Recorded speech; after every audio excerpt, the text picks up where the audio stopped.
¿Qué tal, compañeros? Estudio en la Universidad Virtual del Estado de Guanajuato. El nombre del módulo es Protección Internacional en materia de derechos humanos.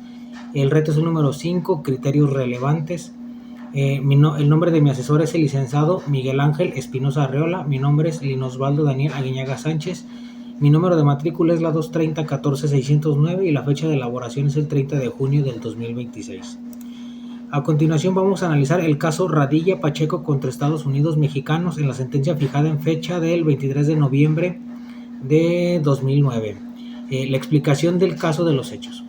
El contexto del caso a analizar es el siguiente. Rosendo Radilla Pacheco fue detenido por efectivos del ejército mexicano el 25 de agosto de 1974 en el estado de Guerrero de este país, el cual fue detenido mientras viajaba en un autobús y siendo trasladado posteriormente a unas instalaciones militares. Desde entonces se desconoce su paradero, por lo que el caso fue tratado como una desaparición forzada. La Corte tuvo por acreditado que los hechos ocurrieron en un contexto de desapariciones forzadas y violencia política durante el periodo conocido en México como Guerra Sucia. También considero que la afectación no solo alcanzó a la víctima directa, sino a sus familiares, quienes sufrieron incertidumbre, sufrimiento e impunidad durante décadas. Explicación del proceso ante la comisión.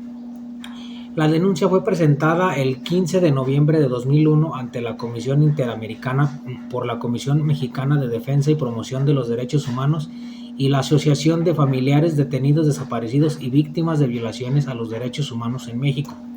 Posteriormente, en el año 2005, la comisión declaró el caso admisible mediante el informe número 65/05 y en el año 2007 se emitió el informe de fondo número 60/07, donde la comisión declaró admisible la petición y después emitió un informe de fondo en el que concluyó que el Estado era responsable por diversas violaciones a derechos humanos y formuló recomendaciones.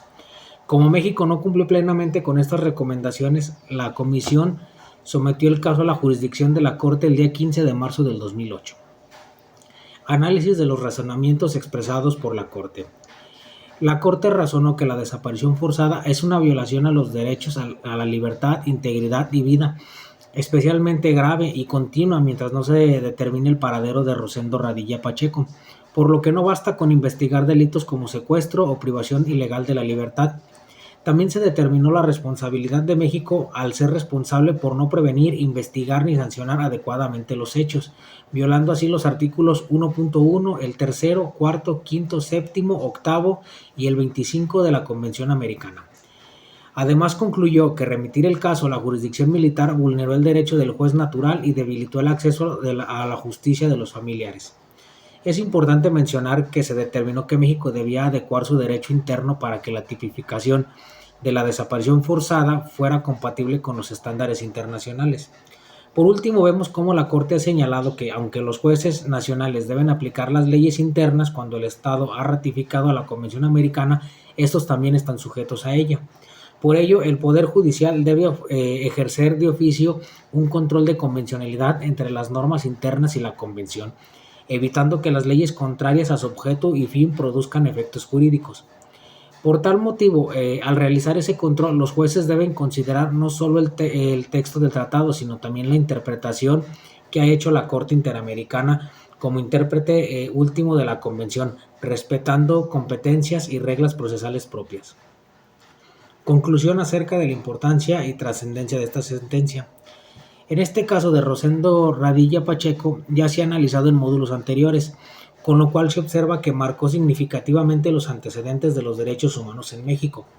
En relación a la sentencia, se observa cómo se fija el deber de los jueces mexicanos de ejercer el control de convencionalidad y de aplicar la Convención Americana junto con la interpretación de la Corte Interamericana.